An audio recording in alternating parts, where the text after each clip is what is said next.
হজের সর্বপ্রথম উদ্দেশ্য হচ্ছে তাওহীদকে প্রতিষ্ঠা করা, নিজের মধ্যে, নিজের ফ্যামিলির মধ্যে, রাষ্ট্রের মধ্যে এবং আন্তর্জাতিকভাবে তাওহীদকে প্রতিষ্ঠা করার চেষ্টা করা। তাহকীকুত তাওহীদ, তাওহীদকে প্রতিষ্ঠা করার চেষ্টা করা, এটা হচ্ছে হজের মূল উদ্দেশ্য। এর জন্য হজের মূল কথা কি? লাব্বাইক আল্লাহুম্মা লাব্বাইক, লাব্বাইক লা শারীকা লাক লাব্বাইক, ইন্নাল হামদা ওয়ান নি'মাতা লাকা ওয়াল মুলক লা শারীকা লাক।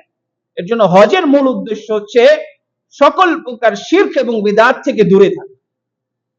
এর জন্য আল্লাহ তাআলা কোরআনুল কারীমে বলেন, ওয়াইয বাওয়া'না লি ইব্রাহিমা মাকানাল বাইত, যে যখন আমি ইব্রাহিমকে তার জন্য বাইতুল্লাহকে নির্ধারণ করে দিলাম, যে ইবাদত করতে হবে আল্লাহর ঘর হচ্ছে এইটা, যে বাইতুল্লাহকে আল্লাহ তাআলা ইব্রাহিম আলাইহিস সালাতু ওয়াস সালামকে নির্ধারণ করে দিয়েছেন এইটা হচ্ছে বাইতুল্লাহ।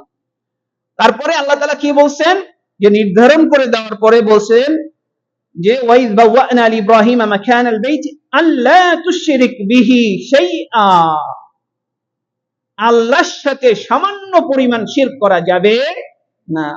আল্লাহ তুশরিক বিহি শাইআ মানে তুমি ইবাদত করবে আল্লাহর ঘরে, কিন্তু ইবাদত করার ক্ষেত্রে আল্লাহর সাথে কাউকে শরীক করা যাবে না।